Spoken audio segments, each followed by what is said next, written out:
ماشي يا جماعة نكمل. ماشي، اتكلمنا المرة اللي فاتت على بروتوكول OSPF، واتكلمنا عن اللينك ستيت، ان ده بروتوكول لينك ستيت وازاي بيبني العلاقة مع راوترات جيرانه سواء حركاته، واتكلمنا عن خصائص البروتوكول ده OSPF والرسائل بتاعته والتيبلز، واتكلمنا عن الاريا بتاعت OSPF، وبعد كده اتكلمنا عن علاقات الجيرة اللي بتبدأ من داون لحد فل، وبعد كده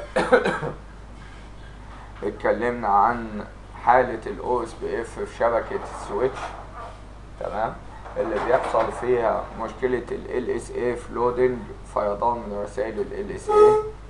فعشان نحل المشكلة دي كنا بننتخب راوترين، واحد بنسميه DR والتاني اسمه BDR، اما بقية الراوترات بنسميها DR others او دروسرز. تمام، الهدف من ان انا انتخب DR و BDR ان انا لما يكون عندي شبكة ابعتها لل DR وال BDR الاول على 224.0.0.6، فال DR يروح باعتها للناس على الاي بي اللي يعرفوه 224.0.0.5. لما الدروسرز يوصل لهم شبكة من ال DR ما يعدوش ارسالها تاني، لان طالما اللي بعتها الدي ار يبقى هو اللي مسؤول يبعتها لكل الناس، وبالتالي اتحلت مشكلة الفلوت. بس وقفنا عند نقطة ازاي ننتخب الدي ار والبي دي ار. how to elect DR and BDR. تمام، دي تعتبر تاني انتخابات عندنا في الكورس، تاني انتخابات عندنا في الكورس. خدنا انتخابات قبل كده في السويتشات في السباننج تري ازاي بننتخب الروت بريدج. دلوقتي دي تاني انتخابات بس في الراوترات بقى مش في السويتشات، ازاي ننتخب الدي ار والبي دي ار. طب نفتكر الاول، هو احنا كنا بننتخب الروت بريدج ازاي؟ كنا بننتخبه اقل بريورتي، كنا بنقول السويتشات بتاخد بريورتي من 0 ل 61440 سواء الله وبركاته، والديفولت 32768. طب لما كانت بتتساوى البريورتي كنا بنختار ايه؟ الاقل ما. تمام، طب هنا دلوقتي الروت بريدج يعني ننتخبه ازاي؟ دايما تحط في بالك معلومة، وانت بتنتخب في السويتشات بتختار اقل حاجة، لكن في الراوترات بتختار اعلى حاجة. يعني في الراوترات هننتخب ازاي الديزيجنيتد راوتر عن طريق اعلى بريورتي بقى مش اقل بريورتي. يعني في السويتشات كنا بندور على اقل بريورتي، هنا في الراوترات بنختار اعلى بريورتي، highest بريورتي. طب والبريورتي عندنا هنا بتاعت OSPF كام؟ من 0 ل 255 والديفولت 1. يعني كل الراوترات واخدة في OSPF بريورتي من 0 لكام؟ ل 255 والديفولت بتاع البريورتي كام؟ 1. تمام، يعني انا لو عندي سويتش كده اهو متصل عليه 6 راوترات، هذا راوتر 1 وراوتر 2 وراوتر 3 وراوتر 4 وراوتر 5 وراوتر 6. طيب عايزين نعرف مين في دول هيكون الديزيجنيتد راوتر الدي ار اعلى بريورتي. فرضا كلهم البريورتي 1 وراوتر 6 مثلا البريورتي بتاعته 7، فيبقى راوتر 6 هو الدي ار. طب لو فرض بقى كلهم نفس البريورتي هنتصرف ازاي؟ هنبص بقى مش على الماك ادرس زي ما كنا بنبص في السويتشات، هنبص على حاجة اسمها الراوتر اي دي، الاعلى في الراوتر اي دي بتاعه. يبقى لو تساوت البريورتي يبقى هايست راوتر اي دي، الاعلى في الراوتر اي دي. طب ايه هو بقى الراوتر اي دي؟ الراوتر اي دي ده عبارة عن رقم كل كل سويتش بياخده، تمام؟ بس لازم كل راوتر يكون مستقل عن التاني. يعني ايه؟ يعني ما ينفعش راوترين يكون ليهم نفس الراوتر اي دي. يبقى الراوتر اي دي ده حاجة يونيك ما بين الراوترات، كل راوتر بياخد راوتر اي دي مختلف، ما ينفعش يتشابه. طب افرض راوترين خدوا نفس الراوتر اي دي، يبقى كده الراوترين دول مش جيران اصلا، لان لازم الراوتر اي دي يكون ماله مختلف. يبقى عبارة عن ايه؟ unique identifier for users او for routers in OSPF topology. Unique identifier for routers in OSPF topology. معرف فريد لكل الراوترات في شبكة ال OSPF. طب شكله ايه الراوتر اي دي ده؟ الراوتر اي دي ده شكل اي بي فيرجن 4 بالظبط، على هيئة اي بي فيرجن 4 فورم. ازاي؟ يعني عبارة عن 4 ارقام بنفصل ما بينهم بدوت، وكل رقم بادئ من 0 ل 255. شكل الصيغة بتاعتنا اللي هي بتاعت اي بي فيرجن 4 اللي احنا عارفينها. طيب دلوقتي السؤال، انا دلوقتي عايز ادي للراوتر بتاعي راوتر اي دي. هديله الراوتر اي دي ازاي؟ how to give routers in OSPF topology router ID. ازاي هتدي للناس في شبكة ال OSPF راوتر اي دي؟ عندك طريقتين، لا اما طريقة ستاتيك ان انت تعدي على كل راوتر وتديله الراوتر اي دي بطريقة ستاتيك، لا اما طريقة دايناميك ان هو يسحب هو راوتر اي دي ليه. يعني دلوقتي عندك شوية راوترات، لا اما تعدي انت على كل راوتر وتديله الراوتر اي دي ستاتيك، لا اما ايه لا اما ان الراوتر بتاعك هو اللي يتعلم الراوتر اي دي هو. طيب خلينا في الاستاتيك الاول، ازاي هندي للراوتر بتاعنا راوتر اي دي؟ تعالوا نشوف الكونفيجريشن. اهي بالنسبه للطريقه ستاتيك، هاجي على الراوتر بتاعي واقول له راوتر OSPF واحد ده طبعا اللي هو رقم مين؟ الاوتونوموس سيستم زي الاي ار بي. لا مش رقم الاوتونوموس سيستم، لا امال ده رقم ايه؟ حاجه اسمها رقم العمليه، مش الاوتونوموس سيستم. امال بنسميها ايه؟ بروسيس نمبر او بروسيس اي دي. طب ايه رقم العمليه ده؟ ده رقم بتكتبه على الاو اس بي اف على اساس تربط الكونفيجريشن بتاعتك برقم، تمام؟ الرقم ده لو كان على الراوترات كلها متشابه او مختلف مفيش مشكله، بعكس الاوتونوموس سيستم. الاوتونوموس سيستم كان لازم يبقى ثابت على كل الراوترات في الاي ار بي. لقينا رقم العمليه، يعني لو كل راوتر خد او اس بي اف 1 او اس بي اف 2 او اس بي اف 3 مفيش مشكله. طب لو كلهم خدوا او اس بي اف 1 برضه مفيش مشكله، يعني اختلف او اتفق مفيش مشكله. طب بيستخدم في ايه؟ بيستخدم عشان اميز الكونفيجريشن بتاعتي بعلامه، بحيث في السي سي ان بي بقى لما هناخد الريديستريبيوشن، واتكلمنا عن الريديستريبيوشن قبل كده، قلنا الريديستريبيوشن ان انا بترجم من راوتنج بروتوكول لراوتنج بروتوكول تاني، يعني بدخل راوتنج بروتوكول جوه راوتنج بروتوكول تاني. فلما هاجي ادخل الاو اس بي اف مثلا جوه الاي اي ار بي، هقول له انهي او اس بي اف اللي الرقم العمليه بتاعته 1 او اللي الرقم العمليه بتاعته 2 او اللي الرقم العمليه بتاعته 3. فدي عشان تنادي على الكونفيجريشن الاو اس بي اف. يعني ايه؟ يعني احنا مثلا دلوقتي كلنا موجودين في لاب 2، فانا ممكن لما احب انادي عليكم واقول لكم يلا يا لاب 2 نطلع بريك، يلا يا لاب 2 خلصنا النهارده، يلا يا لاب 2 نعمل لاب. فكده دلوقتي انا مميزكم برقم، فبدل ما انادي لكل واحد باسمه لا اقول لاب 2. وصلت الفكره؟ فده رقم اتفق او اختلف على الراوترات، مفيش مشكله.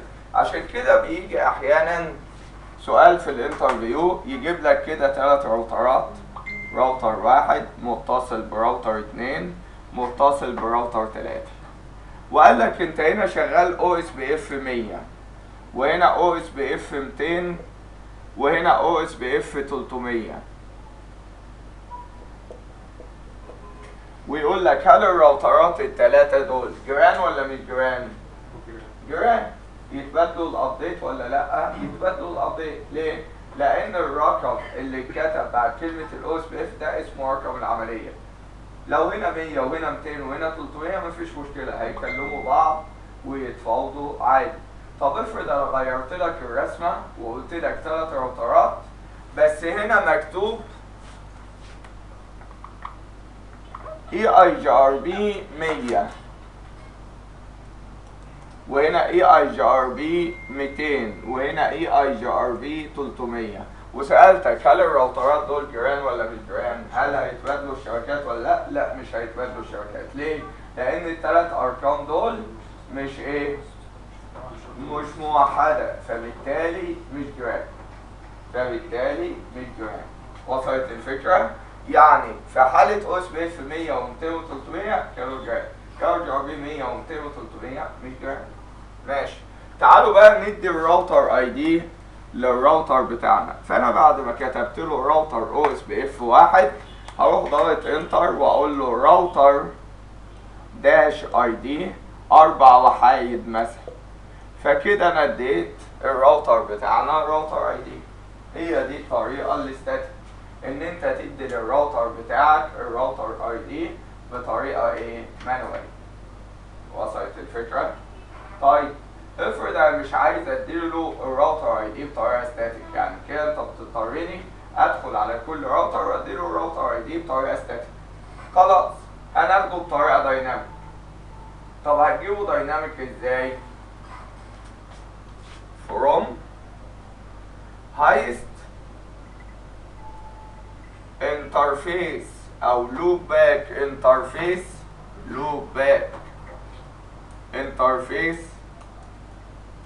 IP address. يعني ايه الكلام ده؟ من اعلى اي بي موجود على انترفيس لوباك موجودة عندك في الراوتر. يعني شوف مين اللوباك انترفيس اللي موجودة عندك وشوف اعلى اي بي فيهم هو ده مين؟ الراوتر اي دي. بس سؤال، يعني ايه اساسا لوباك؟ يعني ايه لوباك انترفيس؟ تعالوا كده نشوف النقطة دي. خلاص امسح الكونفيجريشن بتاعت الستاتيك.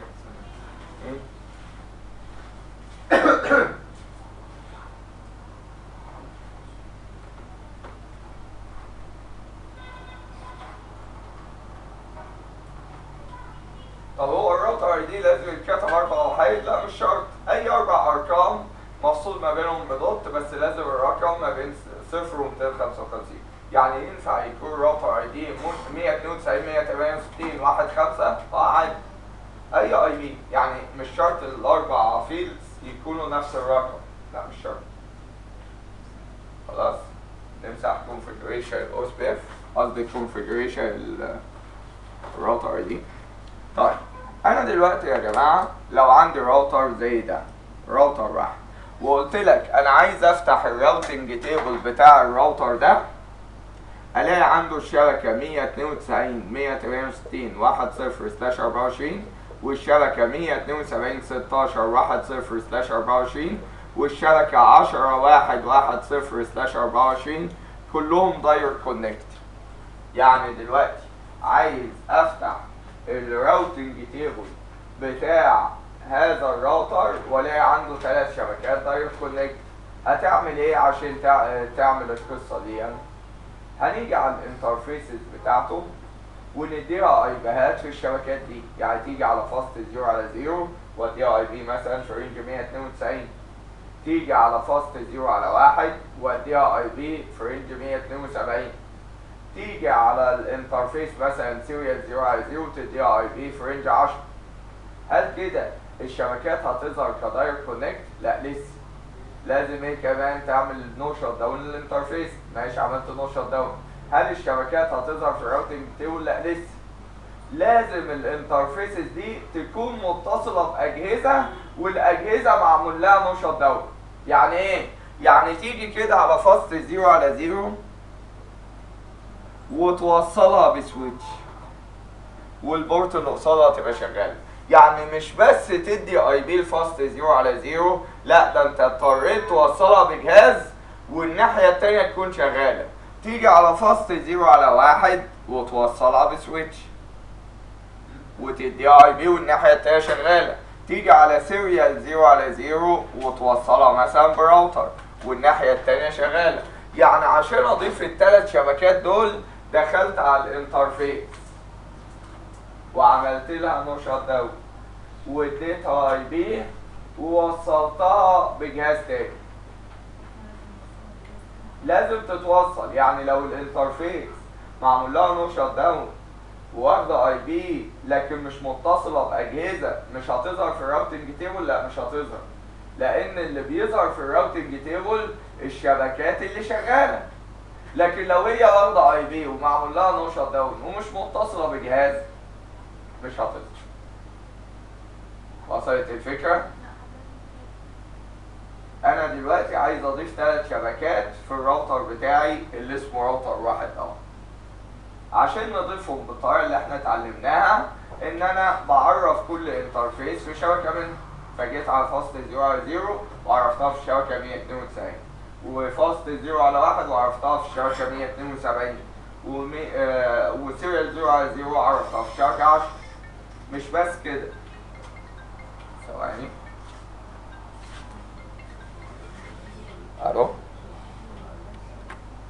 الو.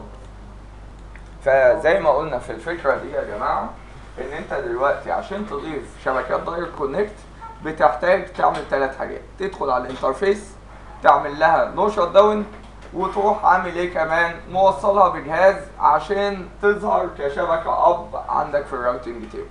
قال لك لا، ده انا ممكن اضيف الشبكات دي كلها داخل الراوتنج تيبل من غير ما اوصل كابل واحد. قال لها ازاي؟ عن طريق اللوب باك. ايه اللوب باك؟ بتضيف انترفيسز وهميه داخل الراوتر بتاعك. الانترفيسز دي بتضيف لك شبكات، والميزه ان الانترفيسز دي اولويز اب، يعني حالتها اب دايما. فانت مش محتاج تعمل ايه؟ لا توصل كابلات ولا تعمل حاجه. طب هنعمل القصه دي ازاي؟ هتيجي على الراوتر بتاعك اهو، ده الراوتر بتاعنا من غير ما اوصل فيه ولا كابل. ادخل على انترفيس واديله لوب باك واديله رقم، وليكن الرقم ده اي رقم من 0 ل 4 مليار. اي رقم من 0 تمام، من 0 ل 4 مليار. فاديله مثلا رقم 1 ومفيش بقى نو شت داون. ادي اي بي ادرس على طول. اي بي ادرس 192 168 11 وادي السبنت ماسك اهو. كده ايه؟ بمجرد ما انا ضفت الانترفيس دي في الراوتر بتاعي هتلاقي الشبكه 192 168 10/24 ظهرت في الراوتنج تيبل. طب عايزين نضيف الشبكه 172. بسيطه، انترفيس لوب باك 10 مثلا اي رقم، والاي بي ادرس بتاعها كام؟ 10 1 1 1 255 255 255 0. كده انت عملت ايه؟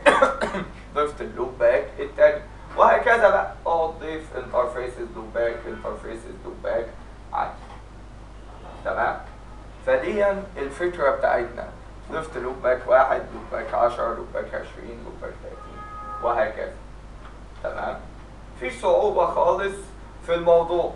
طيب بتستخدم في ايه اللوب باك دي؟ بتستخدم في ايه اللوب باك دي؟ اول حاجه ان انا اضيف شبكات وهميه للراوتر بتاعي. طب ليه بتضيف شبكات وهميه للراوتر بتاعك؟ على اساس انت بتعمل راوتنج، فعايز تتاكد ان ايه الشبكه اللي عند راوتر واحد وصلت لراوتر 5، فانت ضفت شبكه وهميه عند راوتر واحد وزعت عنه في راوتر واحد، تروح لراوتر 5 تشوفها وصلت ولا لا. يبقى كتست يبقى دي اول حاجه، ان هو اللوب باك بتستخدم في اضافه شبكات وهميه على الراوتر بتاعك. طب تاني ميزه في اللوب باك ان انت اعلى انترفيس لوب باك موجوده عندك بتستخدم كراوتر اي دي. ازاي؟ يعني افرض ان الانترفيسز اللوب باك واحده واخده اي بي 10 1 1 1 واحده واخده اي بي 192 168 1 1، يبقى مين الراوتر اي دي بتاعك؟ اللي هي 192. يعني ايه؟ تشوف الاي بي الاكبر في الانترفيسز اللوب باك ده اللي هيستخدم كايه راوتر اي دي. يبقى انت دلوقتي استفدت من اللوب باك في حاجتين، اول حاجه ضفت شبكات وهميه للراوتر بتاعك، تاني حاجه ان انا استخدمت هذا الراوتر اي دي كايه؟ استخدمت هذا الراوتر اي دي كأعلى انترفيس لوب باك استخدمتها كراوتر اي دي. يعني بدل ما تعدي على الراوترات بتاعتك وتديهم بالراوتر اي دي ستاتيك، لا، اعمل لوب باك واعلى اي بي في اللوب باك اللي عندك هيبقى هو الراوتر اي دي. بس الاستخدامين دول تافهين. يعني ان انا اضيف شبكات وهميه، طب ليه اضيف شبكات وهميه؟ في الشركات الحقيقيه ما بضيفش الا الشبكات بتاعت الشركه، ليه اضيف شبكه وهميه؟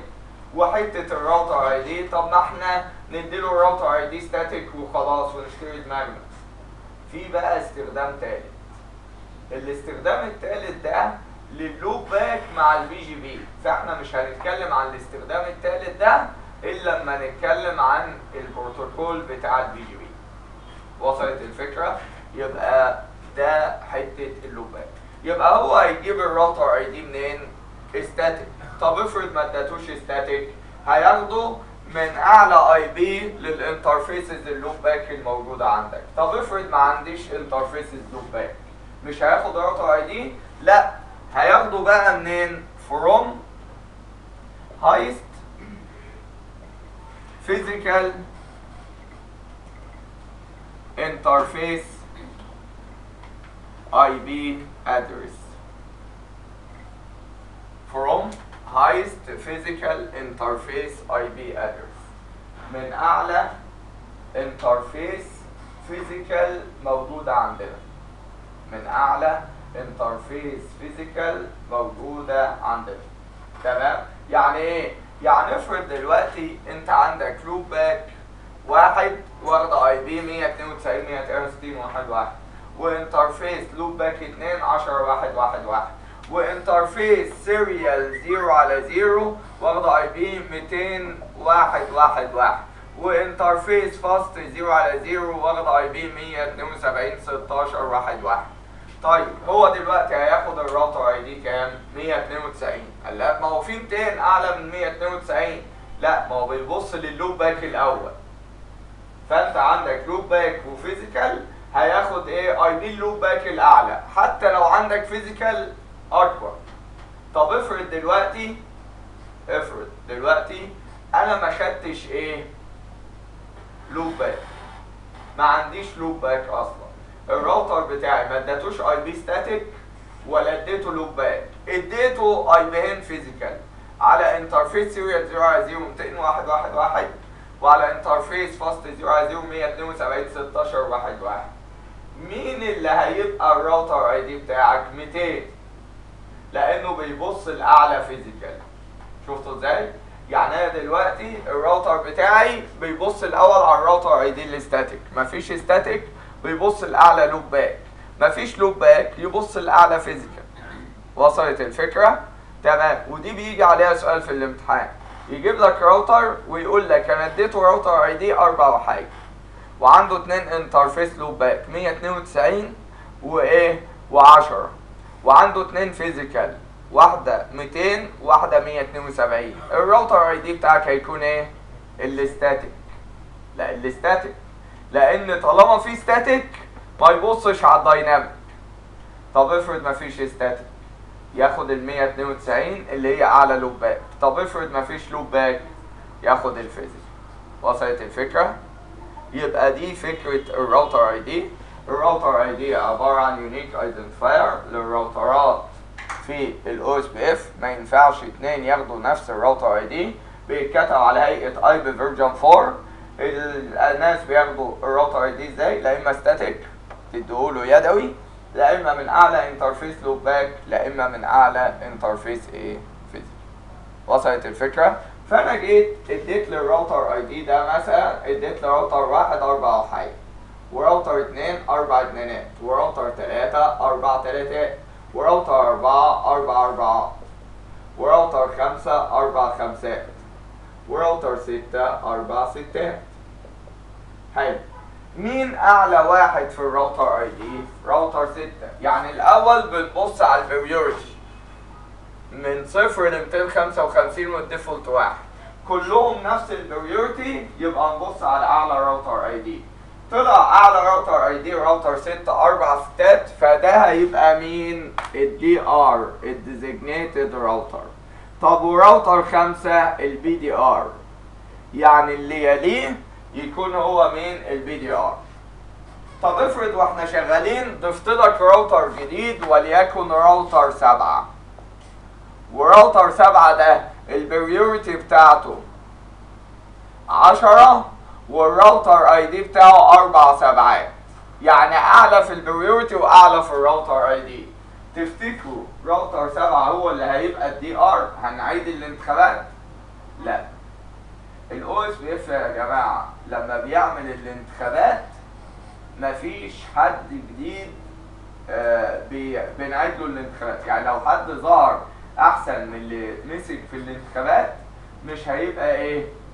مش هيضيفوا حد جديد، يعني ما بيعيدوش الانتخابات. فكده راوتر 6 هيفضل هو الدي ار، وراوتر 5 هو البي دي ار. طب امتى راوتر 7 يكون؟ امتى راوتر 7 يكون دي ار؟ لو راوتر 6 وقع، راوتر 5 هو اللي هيكون الدي ار. لو راوتر 6 وقع، راوتر 5 هو اللي هيكون الدي ار، وراوتر 7 هيكون البي دي ار. شفت ازاي هيكون نائب؟ لما راوتر 5 بقى يقع هو كمان، فراوتر 7 هيكون هو الدي ار. يعني في الاو اس بي اف الانتخابات بتتعمل مره واحده، ولو حد ظهر افضل من الرئيس اللي موجود مش هيمسك مكانه. لازم الرئيس يموت والنائب بتاعه يموت عشان مين؟ حد نضيف يمسك مكانهم. يعني وصلت الفكره؟ بتكلم عن الاو اس بي اف طبعا. ماشي؟ متاكد ما تقولنيش